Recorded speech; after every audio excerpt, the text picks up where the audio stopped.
Your brain doesn't want happiness, it wants prediction. Most people believe the brain's purpose is to make us happy. A more accurate view is that the brain primarily tries to predict what will happen next and minimize surprise. If your brain predicts danger everywhere, it becomes better at finding danger. If it predicts opportunities, it becomes better at noticing possibilities. Habit.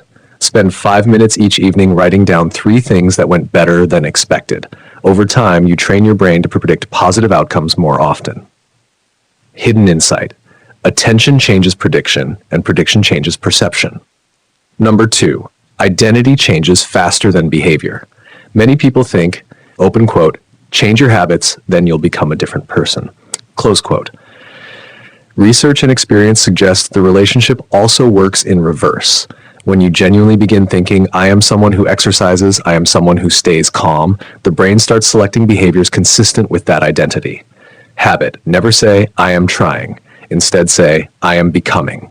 Identity acts like software that guides future actions. Number 3, your memory is being rewritten every time you recall it. Most people think memories are permanent. Neuroscience shows that when you remember an event, the memory briefly becomes flexible before being stored again. This process is called memory reconsolidation, meaning you can gradually reduce the emotional sting of painful memories by recalling them in a safe context while adding new understanding or perspective. Habit. Journal about difficult experiences, focusing not only on what happened, but also on what you learned. Number 4, gratitude. Changes your brain's search engine. Your brain constantly filters millions of pieces of information. What you repeatedly appreciate becomes easier to notice. Gratitude is less about positive thinking and more about changing your attentional system. Habit. Each morning, identify one ordinary thing you usually overlook. Examples: clean water, a good night's sleep, someone who answered your message, sunlight through a window. Small details reshape attention. Number 5, your social circle becomes part of your nervous system. Humans regulate emotions together. Stress, optimism, habits, and even health-related behaviors can spread through social networks. The people around you influence your expectations, reactions, and motivation.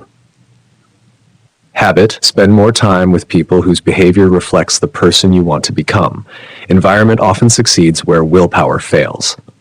So number 6, tiny wins produce disproportionate brain changes. The brain responds strongly to progress. Large goals are inspiring. Small completed actions are motivating. Every completed task provides evidence that change is possible. Habit. Lower the starting point until success becomes almost impossible to avoid. Read 1 page. Meditate for 1 minute. Walk for 5 minutes. Consistency builds momentum. Number 7, silence is cognitive nutrition. Modern life overloads attention. Without moments of quiet, the brain has fewer opportunities to integrate experiences, form insights, and recover from constant stimulation. Many creative breakthroughs occur during periods of rest rather than focused effort.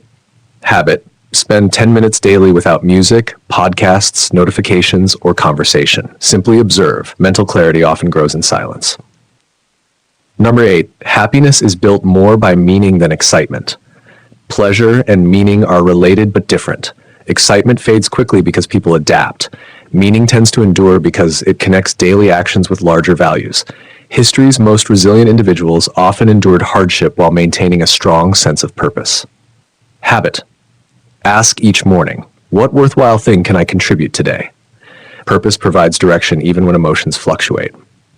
Number 9, the brain learns most at the edge of comfort. Learning requires challenge. Too little challenge leads to boredom. Too much leads to overwhelm. A growth happens in the middle, where tasks are difficult enough to require effort, but achievable with persistence. Habit. Do one uncomfortable but manageable thing every day. Examples include speaking up in a meeting, learning a new skill, starting a difficult conversation. Repeated exposure expands confidence. Number 10. The quality of your questions shapes the quality of your mind. Questions guide attention. If you repeatedly ask, why am I unlucky? Your brain searches for evidence supporting that belief. If you ask, what can I learn from this? The brain begins generating solutions instead of reinforcing helplessness. Philosophers from Socrates onward emphasized questioning because it directs thought itself. Habit. Replace automatic negative questions with constructive ones instead of, why does this always happen to me? Ask, what is one useful step I can take next? The deeper pattern. Across neuroscience, psychology, philosophy, economics, and history, a common theme emerges. Your brain is continuously shaped by what you repeatedly notice, practice, remember, expect, and value. Happiness is rarely the result of a single breakthrough. It is more often the cumulative effect of small, repeated habits that influence attention, learning, relationships, and purpose over months and years. The most effective changes are usually the simplest ones performed consistently. Paying attention to progress, nurturing meaningful relationships, practicing gratitude, embracing manageable challenges, and aligning daily actions with a clear sense of purpose. These habits gradually reshape how the brain interprets the world and, in turn, how the world feels to you.